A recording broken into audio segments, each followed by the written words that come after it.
sariwain, paglikas niya sa akin, bayan na sawang kuwihin.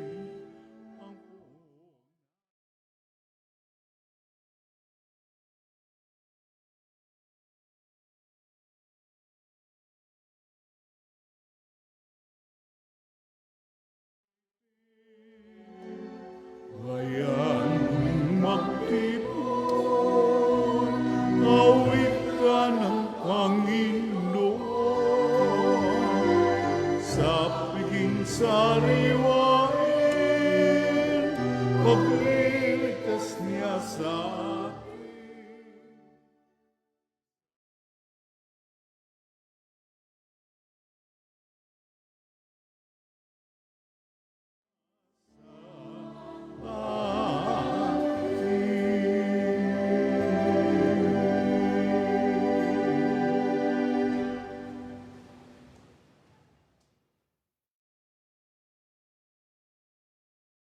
Sa ngalan ng Ama at ng Anak at ng Espiritu Santo, Amen. sumainyo ang Panginoon. At sumaiyo rin. Mga kapatid, tayo ay nasa ka-33 linggo sa karaniwang panahon.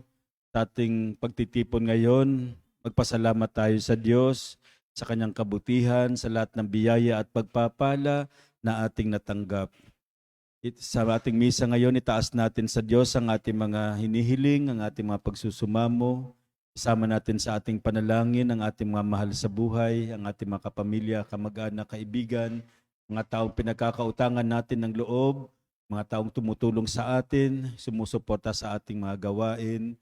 Isama rin natin sa ating panalangin ang mga taong may sakit para sa kanilang kagalingan.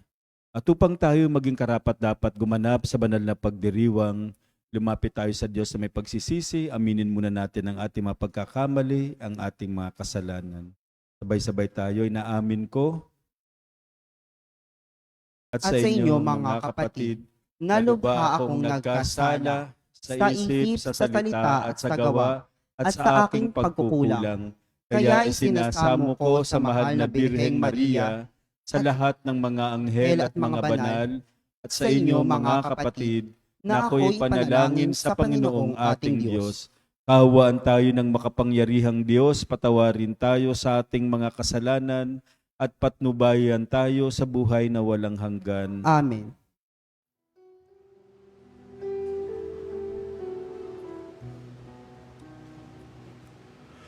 Panginoon, kawan mo kami, kawan mo kami. Panginoon, kawan mo kami.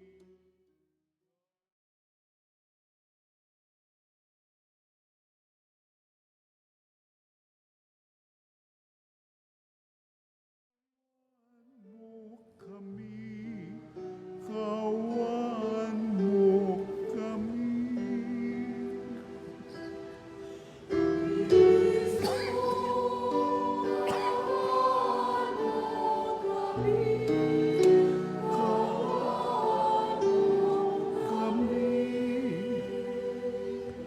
Panginoon, kawan mo kami, kawan mo kami. Panginoon, kawan mo kami, kawan mo kami.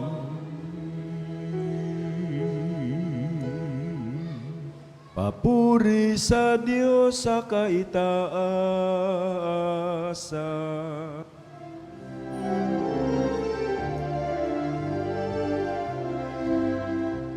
Luwalhati sa Diyos sa kaitaasan, kaloob sa lupa ay kapayapaan. Pinupuri ka.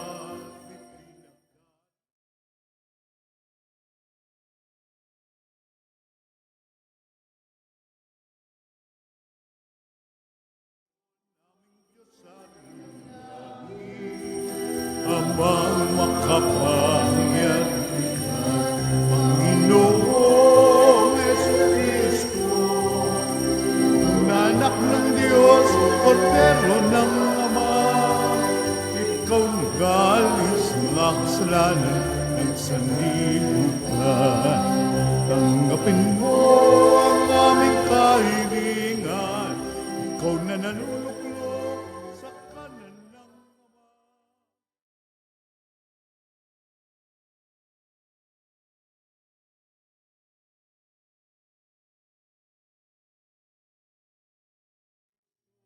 Kasama ng Espiritu, sa luwalhati ng Ama. Amen.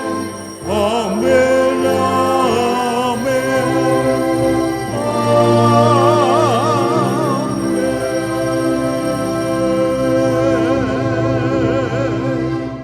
Manalangin tayo. Ama naming makapangyarihan, ipagkaloob mong lagi naming ikaligayang ikaw ay paglingkuran, sapagkat walang maliw at walang kahulilip ang kasiyahang kapag sumasamba sa iyong kapangyarihang nagpapairal sa tanang sanlibutan.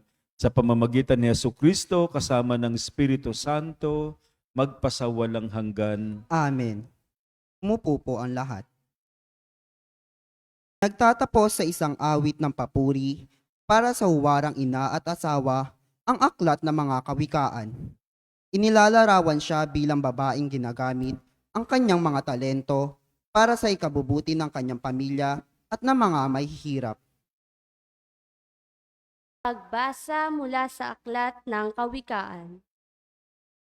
Mahirap makakita ng mabuting asawa, higit sa mamahaling alahas ang kanyang halaga.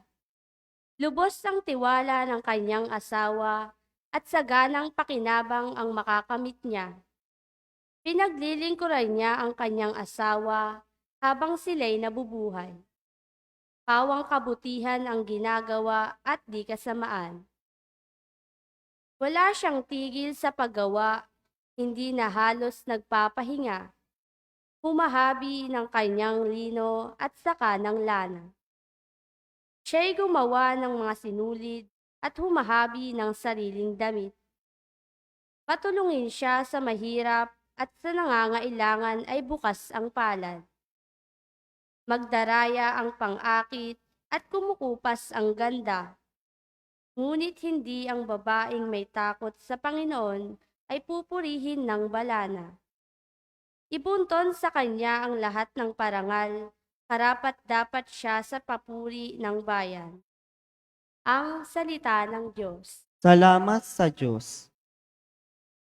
Salmong tugunan ang ating pong itutugon. Mapalad ang sumusunod na taong may takot sa Diyos.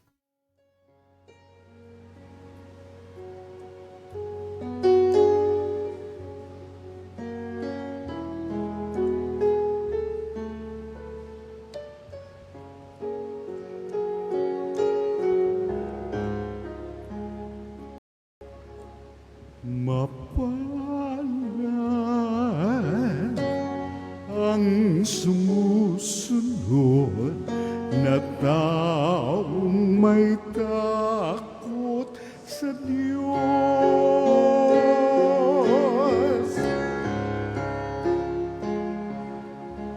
Mapalad ang sumusunod na taong may takot sa Diyos.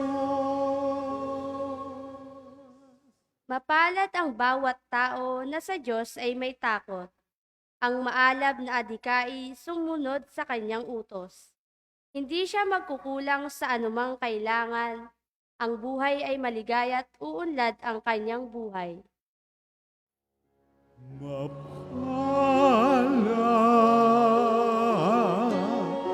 ang sumusunod na taong may takot sa Diyos. Sa tahanan, ang asawa'y parang ubas na mabunga, bagong tanim na olibo sa may dulang ang anak niya. Mapalad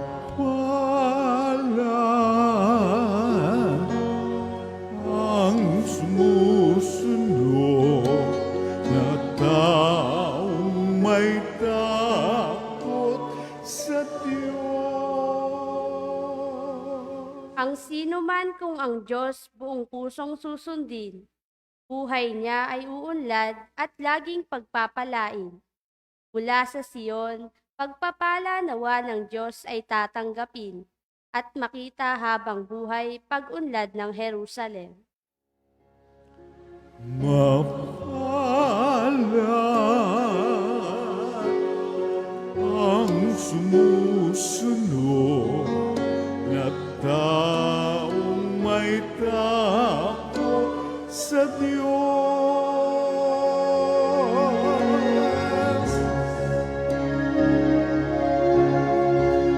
Mapalad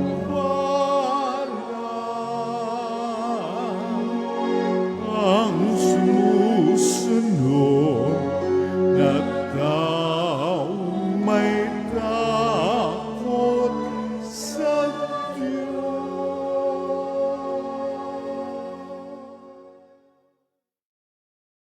Pinaaalala ni San Pablo na maging ginsing tayo para sa pagdating ni Jesus. Naghahanda para sa araw ng Panginoon silang mga nasa panig ng liwanag.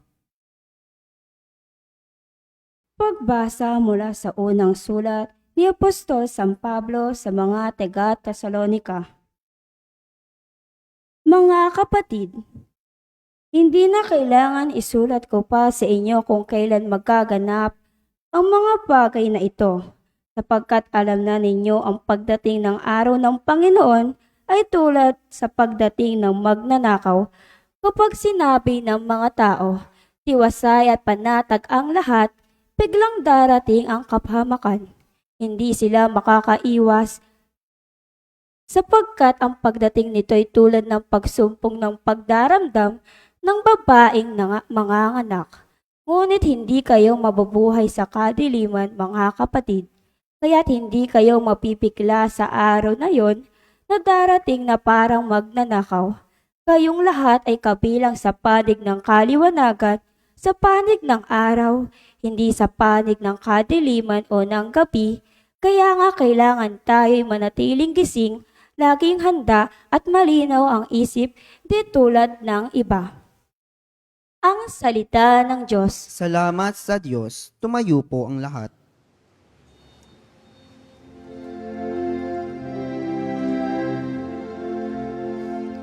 Hallelujah, hallelujah, hallelujah, hallelujah. Purihin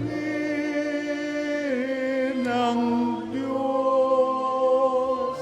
Hallelujah.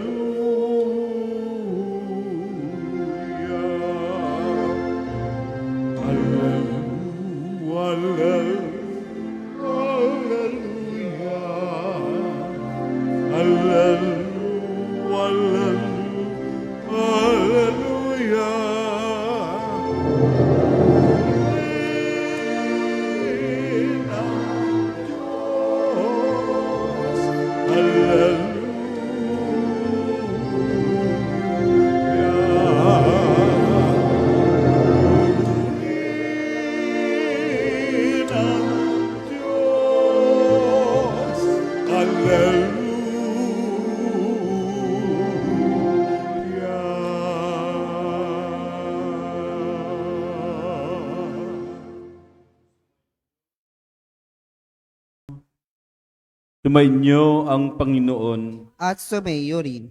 Ang mabuting balita ng Panginoon ayon kay San Mateo. Papuri sa iyo, Panginoon.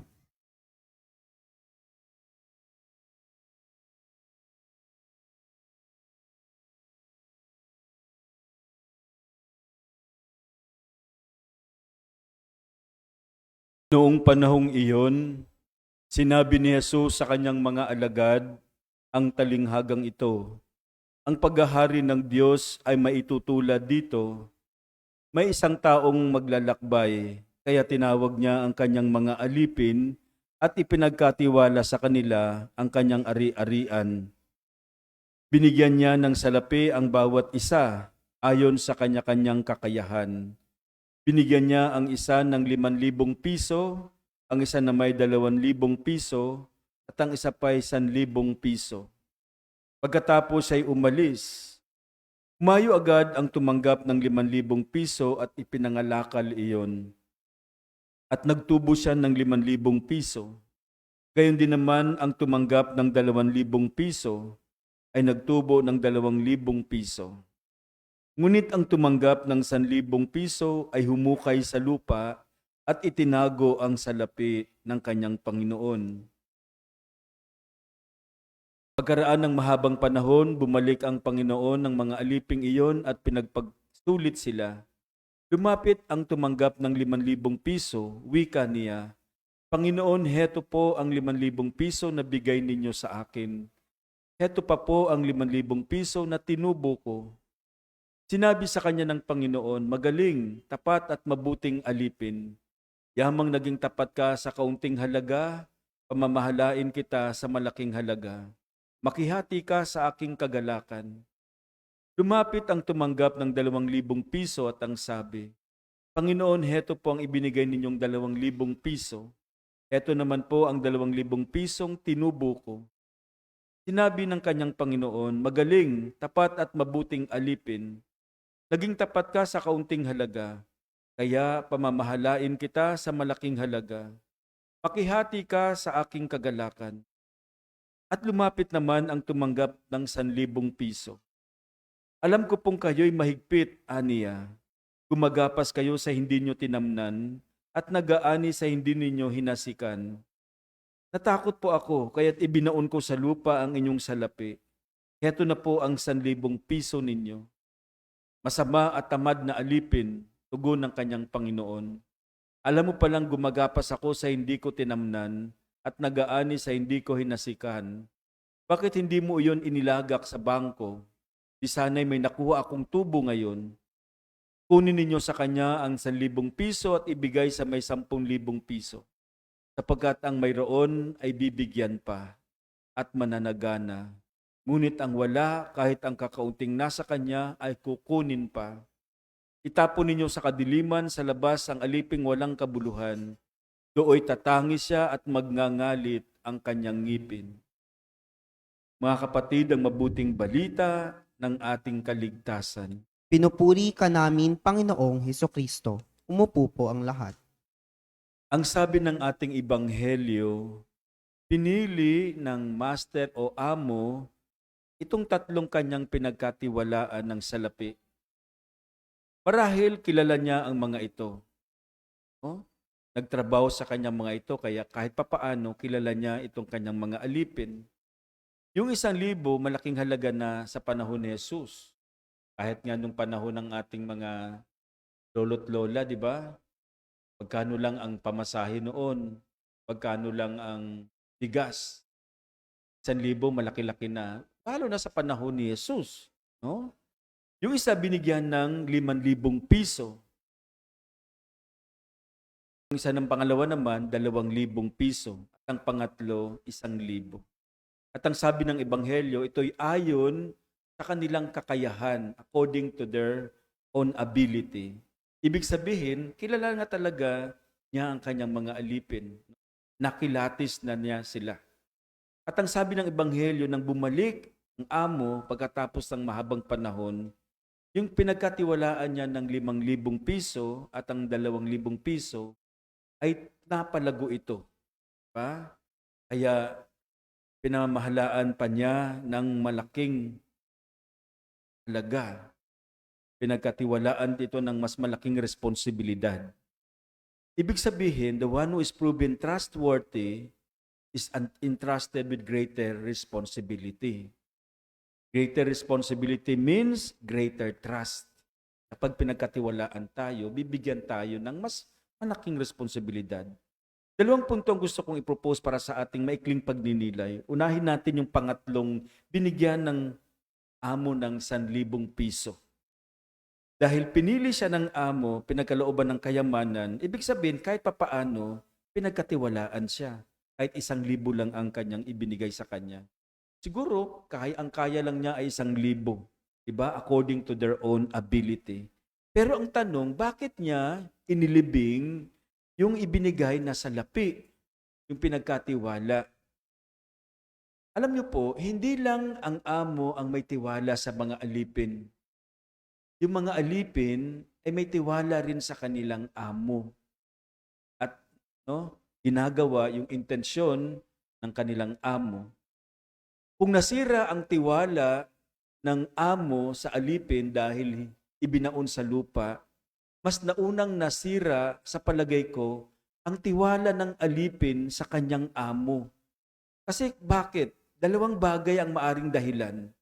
Una, sinabi dito sa ating ebanghelyo, ang sabi ng alipin, alam ko pong kayo'y mahigpit.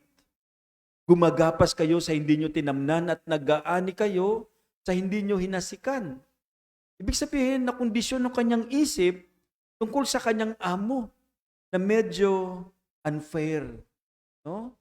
Kaya na-poison yung kanyang attitude. Baka sinabi niya sa sarili niya, naku, gagamitin lang ako ng aking amo para mas yumaman siya. No? Ganyan yung amo ko eh. Kaya, inilibing niya. No? Inilibing niya. At pangalawa, marahil, nainggit siya sa 2 kasamahan niya. Yung isa, 5,000 piso, at yung isa naman ay 2,000 piso. Samantalang sa kanya ay 1,000 lang. Hindi niya alam kung bakit 1,000 lang ibinigay sa kanya. Dahil alam ng amo ang kanyang kakayahan. Minsan ganun tayo. Hindi natin alam yung kakayahan natin pero nakatingin tayo sa iba. Naiinggit tayo sa iba. No? Na bakit siya ay mahusay, yumaman. Hindi naman tayo ganun kaabilidad sa iba. Pero nakatingin tayo, naiinggit tayo sa iba. No?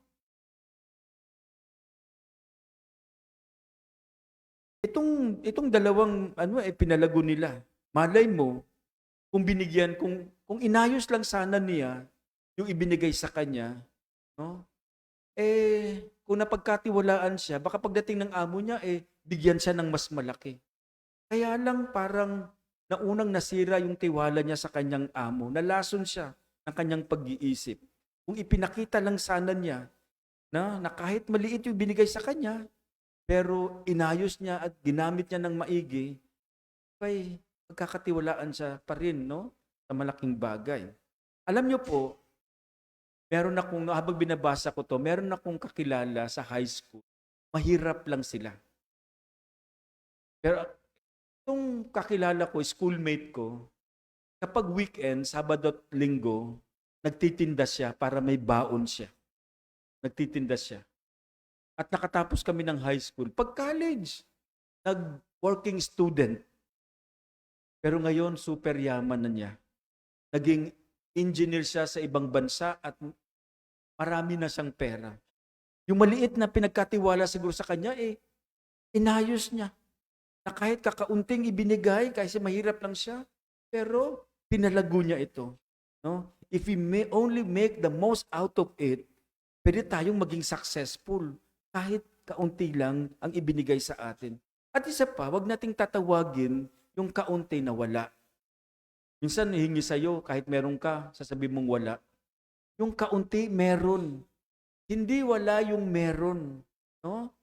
Kasi sabi ko na siguro sa inyo, nanay ko ganun eh. No? Kapag dumating yung pension niya, pag humingi ka, wala. No? Kahit meron, wala. Wag nating tatawagin yung kaunti, yung meron na wala.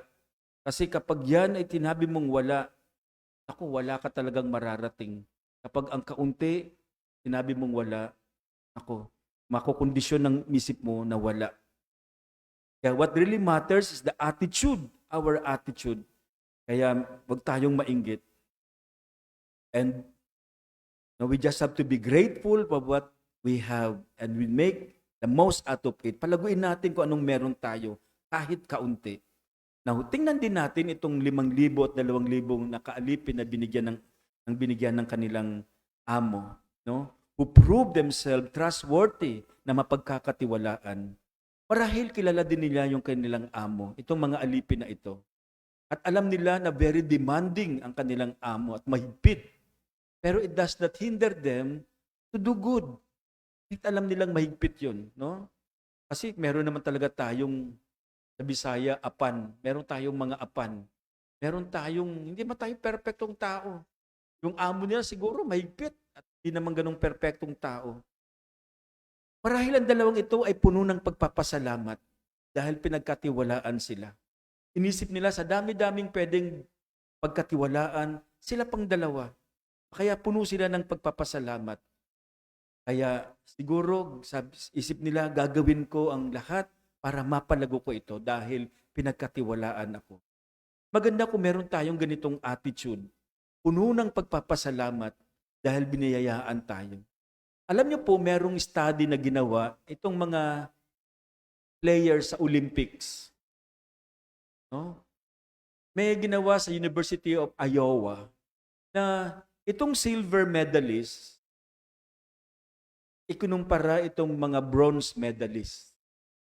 Ang sabi sa study, mas masaya daw itong mga bronze medalist kaysa sa silver medalist. No, kung tutuusin, pangalawa sila pangatlo itong bronze medalist. Pero pinag-aralan, may study kung bakit mas masaya itong bronze kaysa sa silver medalist. According to the study, they view their wins from different standards and comparison. Si silver medalist, kaya siya malungkot kasi kinukumpara niya yung sarili niya ay gold medalist. Sabi niya, dapat ako yun No? Pakaunti na lang. No? Dapat ako yung nagkaroon ng gold medalist. Of course, masaya yung gold medalist. Pero itong bronze medalist, ang sabi niya, sa karami-raming mga athletes, at least ako, no, nakapasok, no, naka-place pa ako, at least naka-third ako. Masaya na siya, no? Kaya nagpapasalamat siya dahil naka-place siya. Dapat matutunan natin yung ganitong attitude na kahit hindi tayo, no, at least nakapasok. Ito yung stewardship, ipinagkatiwala, ipinagkaloob sa atin. Minsan nga kahit hindi natin pinaghirapan, di ba? Ay binigay sa atin. Kasi lahat naman ay grasya at biyaya. Dapat puno tayo, nagpapasalamat tayo. Everything is grace. And we should be grateful. At sana maging responsable tayo sa paggamit kung anumang ibinigay sa atin para maibalik natin ng masigit pa sa huli, ng maayos at kapaki-pakinabang. Huwag mainggit sa iba. Dahil lahat tayo ay blessed. Lahat tayo ay pinagpala ng Diyos. And please don't say, life is unfair. Don't say that. Just be the best version of yourself. At kapag ganitong pananaw natin sa buhay, yung maliit natin ay lalago. At pagkakatiwalaan pa tayo ng mas malalaking halaga. Dahil ang Diyos ay hindi nagpapabaya. Kung nakita niya tayo, kung gaano tayo kasipag, no, biyayayaan niya tayo. Kaya nga sabi niya, man, do your part, I will bless you. Do our part, God, the rest. Itong hamon sa atin ng Ebanghelyo ngayong ika-33 linggo sa karaniwang. Amen? Magsitayo tayong lahat, sabay-sabay nating ipahayag ang ating pananampalataya. Sumasampalataya ako Diyos amang makapangyarihan sa lahat na may gawa ng langit at lupa. Sumasampalataya ako kay Jesucristo, iisang anak ng Diyos, Panginoon nating lahat. Nagkatawang tao, siya lalang ng Espiritu Santo, ipinanganak ni Santa Mariang Birhen, pinagpakasakit ni Poncio Pilato, ipinako sa krus, namatay inilibing, nanaog sa kanaroroonan ng mga yumao, nang may ikatlong araw na buhay na magmuli, umakyat sa langit, naluluklok sa kanan ng Diyos, amang makapangyarihan sa lahat, doon magmumula at paririto, at hukom sa nangabubuhay at nangamatay na tao. Sumasampalataya naman ako sa Diyos Espiritu Santo, sa banal na simbahang Katolika, sa kasamahan ng mga banal, sa kapatawaran ng mga kasalanan, sa pagkabuhay na muli ng namatay na tao, at sa buhay na walang hanggan. Amen. Manalangin tayo sa Ama upang maging tapat at mahusay tayo sa paggamit ng mga pagkakataon at biyaya hanggang sa pagdating ng kanyang anak. Buong pagtitiwala tayong manalangin, Panginoon, dinggin mo kami. Panginoon, dinggin mo kami. Manatili nawang tapat ang mga pinuno ng simbahan sa kanilang mga tungkuling pangalagaan at akayin ang bayan ng Diyos. Tungo sa kanyang kaluwalhatian, manalangin tayo. Panginoon, dinggin mo kami. Gamitin nawa ng mga pinuno ng mga bansa ang kanilang kakayahan at talino para mapaglingkuran ang lahat, lalo na ang mga kapuspalad at mga naaapi. Manalangin tayo. Panginoon, dinggin mo kami. Tulad ng mga matatapat at masisipag na lingkod, masalap nawa ng mga manggagawa ang marapat at makatarunang kapalit ng ginhawa sa kanilang mga pagpupunya. Manalangin tayo. Panginoon, dinggin mo kami. Kilalanin nawa ng kahalagahan ng mga kababaihan sa lipunan at simbahan. Mapuno nawa ang bawat tahanan, kanilang kasipagan, pag-aaruga at hinahon ng kalooban. Manalangin tayo. Panginoon, dinggin mo kami. Tanggapin nawa ng kalangitan ang mga kapatid nating yumao at gantimpalaan sila ng kaluwalhatiang walang hanggan. Manalangin tayo. Panginoon, dinggin mo kami. Sa ilang sandali ng katahimikan, itaas natin sa Diyos ang ating pansariling kahilingan, gayon din ang iba pang mga pangangailangan ng ating pamayanan. Manalangin tayo. Panginoon, dinggin mo kami. Kalugdan at ipagkaloob mo, Ama, ang aming mga dalangin hinihiling namin sa pamamagitan ni Kristong aming Panginoon. Amen. Umupo po ang lahat.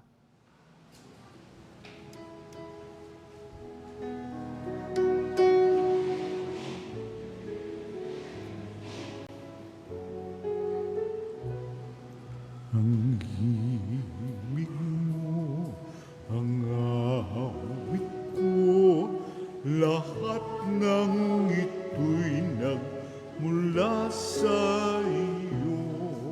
Muling iha.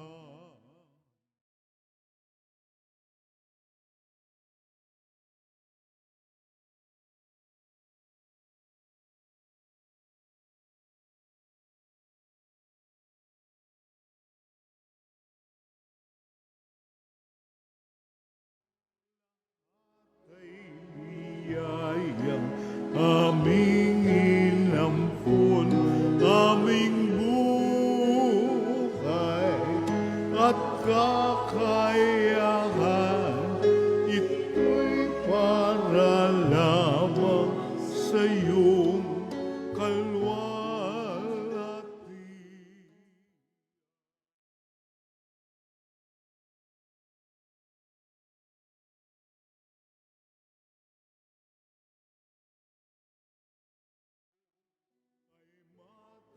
Mo lamang ang pag-ibig mo, lahat ay iwanan ko. Wala nang kailangan, sapat na ito. Oh Diyos,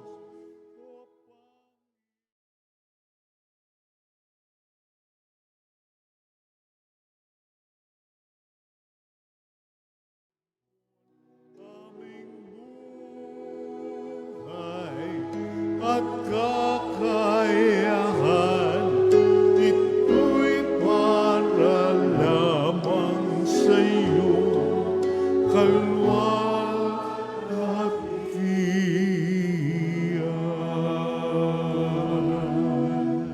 Manalangin kayo mga kapatid upang ang paghahain natin ay kalugdan ng Diyos Amang makapangyarihan. Tanggapin nawa ng Panginoon itong paghahain sa iyong mga kamay, sa kapurihan niya at karangalan sa ating kapakinabangan at sa buong sambayanan niyang banal. Ama naming lumikha, ipagkaloob mo ang iyong masintahing pagtingin sa aming mga alay upang ang kagandahang loob mo ay aming makamtan at ang bunga ng walang hanggang pag-iral ay aming mapakinabangan sa pamamagitan ni Jesucristo kasama ng Espiritu Santo, magpasawalang hanggan. Amen. Sumainyo ang Panginoon. At sumaiyo rin. Itaas sa Diyos ang inyong puso at diwa. Itinaas na namin sa Panginoon. Pasalamatan natin ang Panginoong ating Diyos. Marapat na siya'y pasalamatan. Ama naming makapangyarihan, tunay ngang marapat, ikaw ay aming pasalamatan. Ikaw ang lumikha sa tanan, ikaw ang nagtakdang magkaroon ng gabi at araw. Gayon din ang tag-init at tag-ulan. Ikaw ang humubog sa tao bilang iyong kawangis na mapagkakatiwala ang mga siwa sa daigdig. Ikaw ngayon pinaglilingkuran sa pagganap sa pananagutan ng iyong pinagkatiwalaan sa pamamagitan ng anak mong. Kaya kaisa ng mga anghel na nagsisiawit ng papuri sa iyo nang walang humpay sa kalangitan, kami nagbubunyi sa iyong kadakilaan.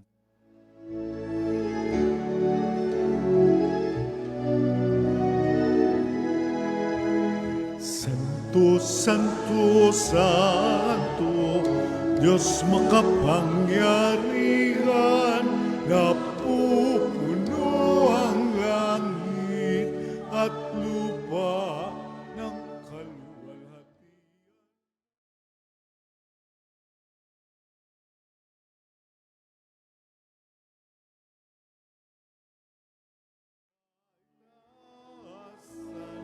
Pinagpalang na paririto sa ngalan ng Panginoon. Sana, sana, sa kanyang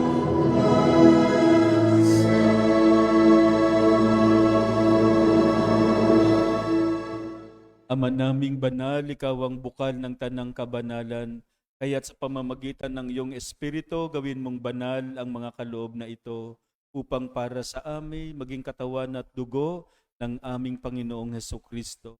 Bago niya pinagtiis ang kusang loob na maging handog, hinawakan niya ang tinapay, pinasalamatan kaniya. Pinaghati-hati niya iyon, iniabot sa kanyang mga alagad at sinabi, tanggapin ninyong lahat ito at kanin, ito ang aking katawan na ihahandog para sa inyo.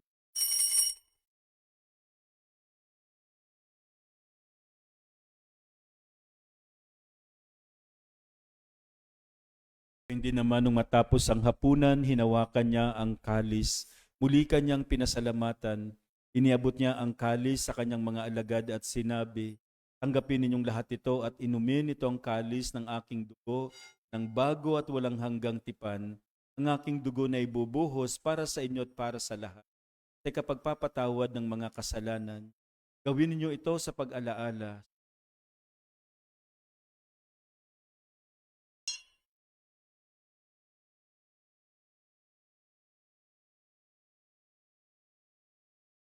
Pagmunyi natin ang misteryo ng pananampalataya. Si Kristo'y sa krus mo at pagkabuhay, kami at lubos mo tunay. Oong Jesus, naming mahal, iligtas mo kami tanan. Oong Jesus, naming mahal, ngayon at magpakailan.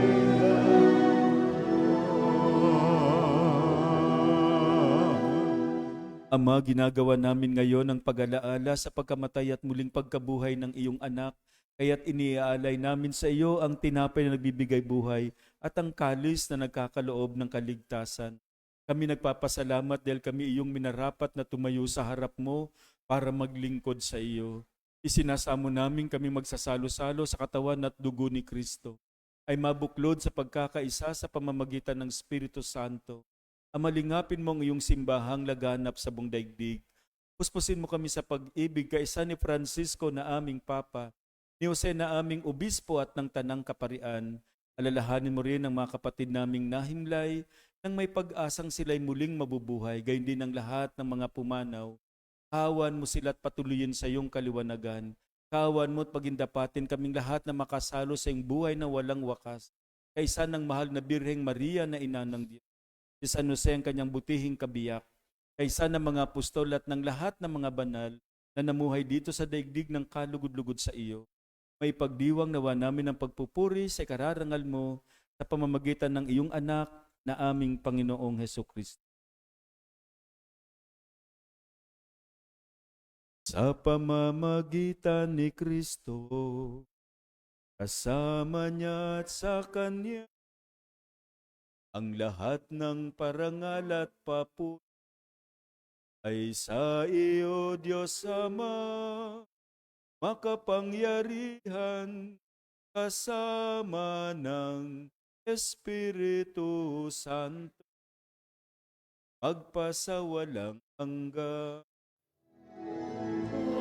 Amen. Amen. Amen.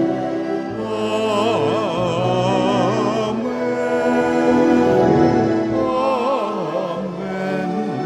Amen.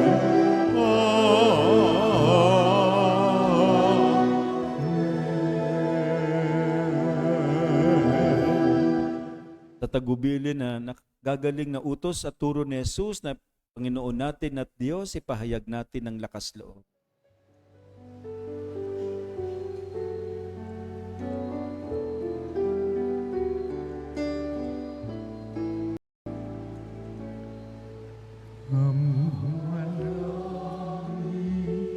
Sumasalangit ka, sambahin ang ngalan mo, mapasangin ang kaharian mo.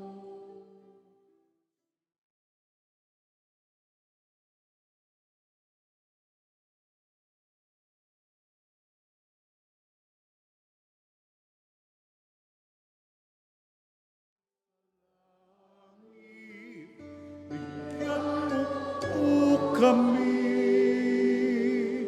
ngayon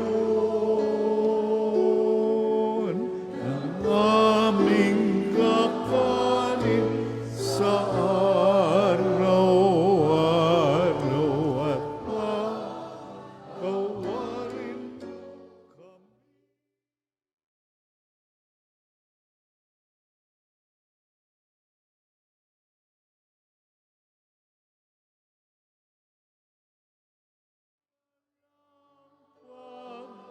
Papatawan namin sa nagkakasala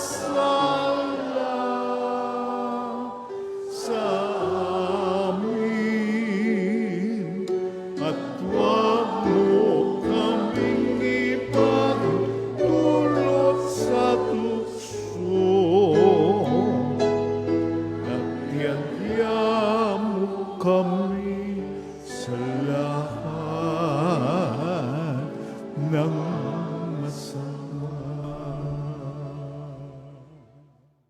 Hinihiling namin kami, Adya, sa lahat ng masama, pagkalooban ng kapayapaan, araw-araw iligtas sa kasalanan at ilayo sa lahat ng kapahamakan.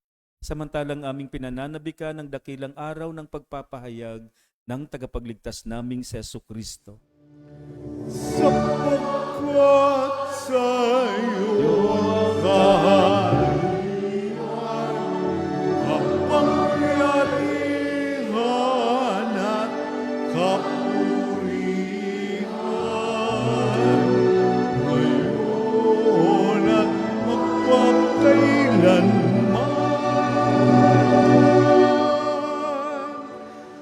Ngayon at magpakailanman. Panginoong Jesucristo, sinabi mo sa iyong mga apostol, kapayapaan ang iniiwan ko sa inyo, ang aking kapayapaan ang ibinibigay ko sa inyo.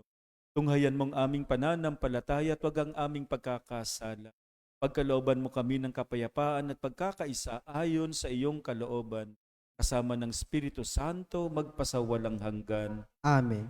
Ang kapayapaan ng Panginoon ay laging sumainyo. At sumayo rin. Magbigayan kayo ng kapayapaan sa isa't isa. Peace. Peace po. Peace sa inyo.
Ito ang kordero ng Diyos.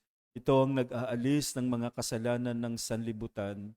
Mapahalad tayong inaanyayahan sa kanyang piging.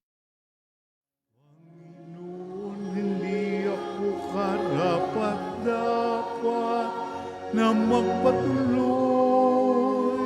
sa iyo. Ngunit sa isang salita mo lamang ay gagaling na ako.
Manalangin tayo.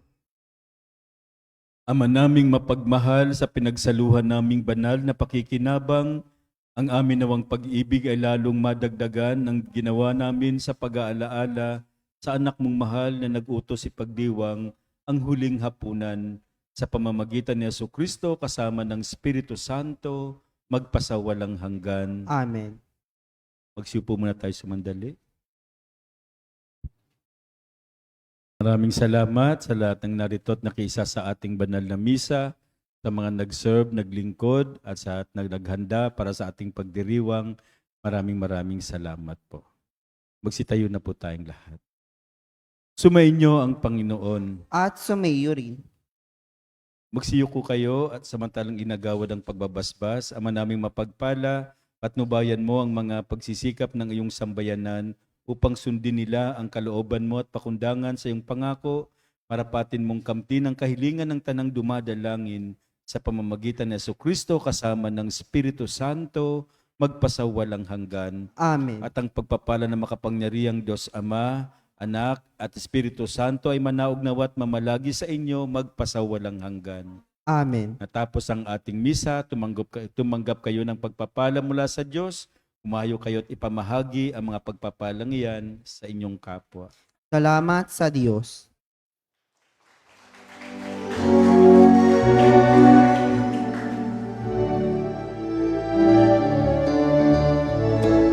Mayon at ipahayag